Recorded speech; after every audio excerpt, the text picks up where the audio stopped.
Sharon, which is great. And that's her job, of course, because she is the manager of Specialisterne Northern Ireland, Sharon Didrichsen.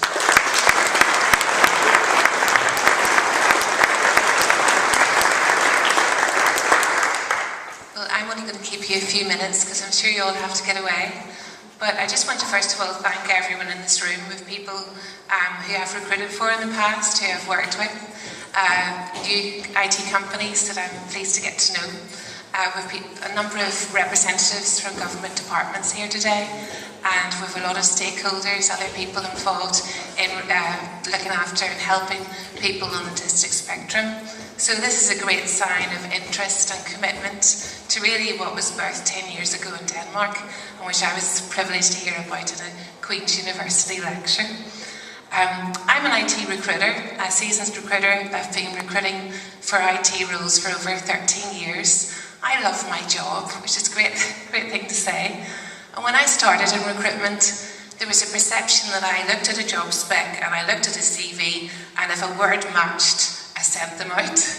But actually, as Ian Weatherup, my manager in recruitment in the past, will tell you, it's a lot more complicated than that. We have a craft where we interview people and find an appropriate match. And I recently took a career break, and I've come back to see a number of people who I placed have now progressed in their career and now are actually a number of the leaders in the IT industry here. So that's a sign. It is quite involved. And in making that match, as I developed as a recruiter, I loved making the unexpected match. So say I was given a job as a business analyst, well, maybe 3 candidates I put forward had the title in their CV, business analyst.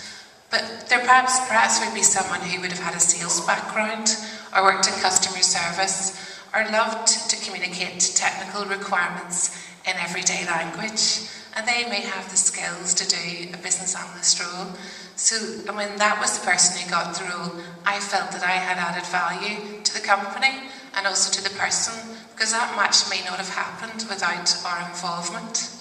So whenever my young son was diagnosed as being on the autistic spectrum, and to Ian's dismay, I left recruitment and took a career break, a 5-year career break, to be with him and to study at Queen's, to find out what is this thing called autism. I was very pleased to see the crossover in skills between autism and the IT industry. Simon Baron-Cohen is one of the leaders in research in the UK in autism, and he developed what Dame Stephanie referred to as the autism spectrum quotient. And what has been found in a number of studies is that when people who are working in IT or computing or mathematicians take this test, they score really highly on the autism spectrum quotient. So as a recruiter, I can see a match coming my way, and that is a match made in heaven for me.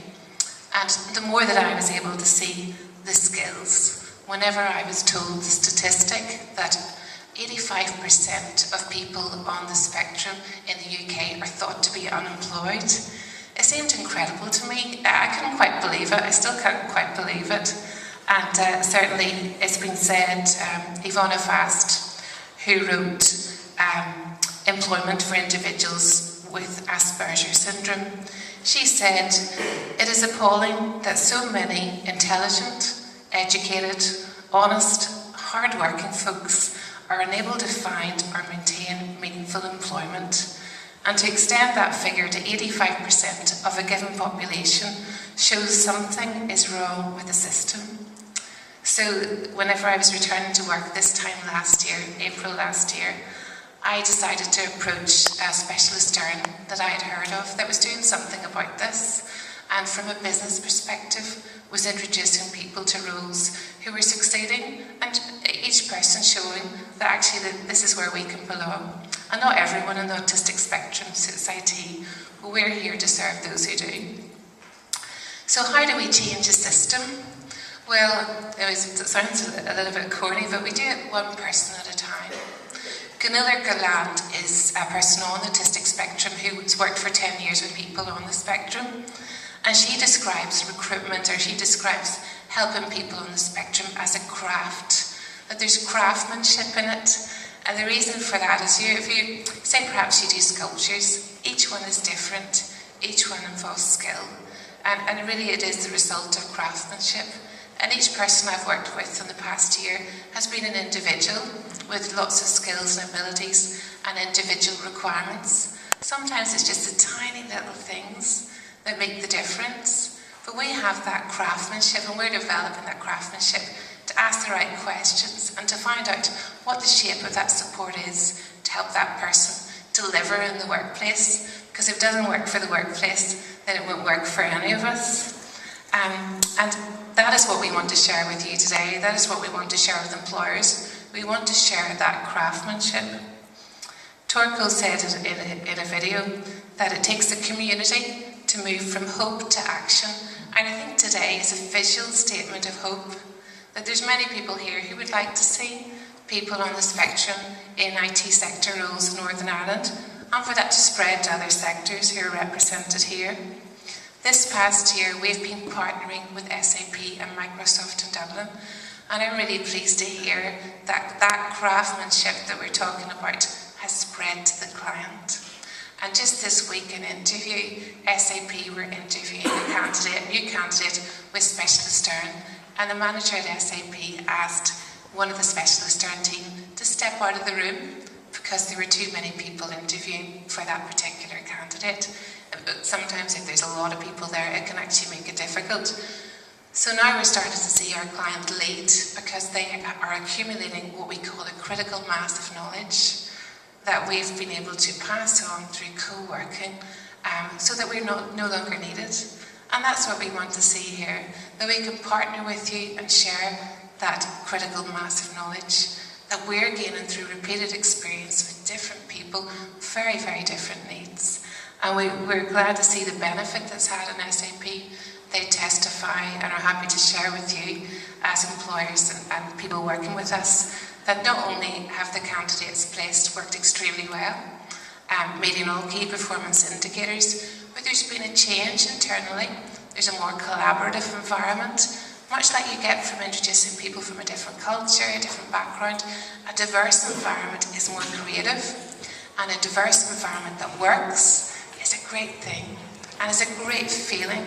And if we could bottle that feeling, you'd all be queuing up to buy it today. So there's a number of people I'd like to thank today. I'd like to thank Unlimited for giving us an office. I'd like to thank Skanos, and Glenn Jordan is here today from Skanos, for letting me sit in their cafe until we could actually get an office every day. I'd like to thank InvestNI for giving us a really practical programme that made the whole difference for us this year of support through providing Roisin McDermott and Terry and others to support us. I'd like to thank the Advanced Programme for giving me a co-worker, so I am no longer the royal we. And I'd like to thank Specialisterne in Dublin for being part of our team, and we continue to work together. And to thank Dean Stephanie and Hilary for coming today to speak, as well as Minister Farry as well. It takes a community to take this hope and move into action. So expect my phone call in the next while. And I would love for you to work with us to make what is a dream made visual today into actual jobs for real life people in Northern Ireland. Thanks very much.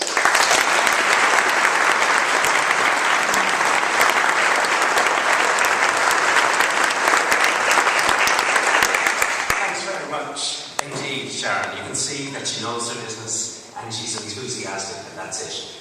We're going to make a change no matter what, and I think really we've got your support. The fact that you stayed here so long shows that alone. One very last thing to do. I'd like to call on Dame Stephanie to come forward, and Sharon as well, please.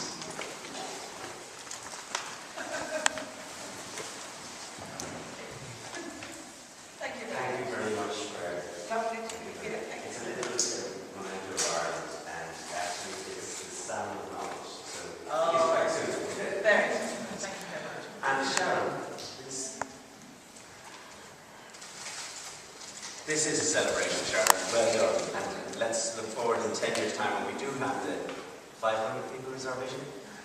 employed in this office. Thank you very much.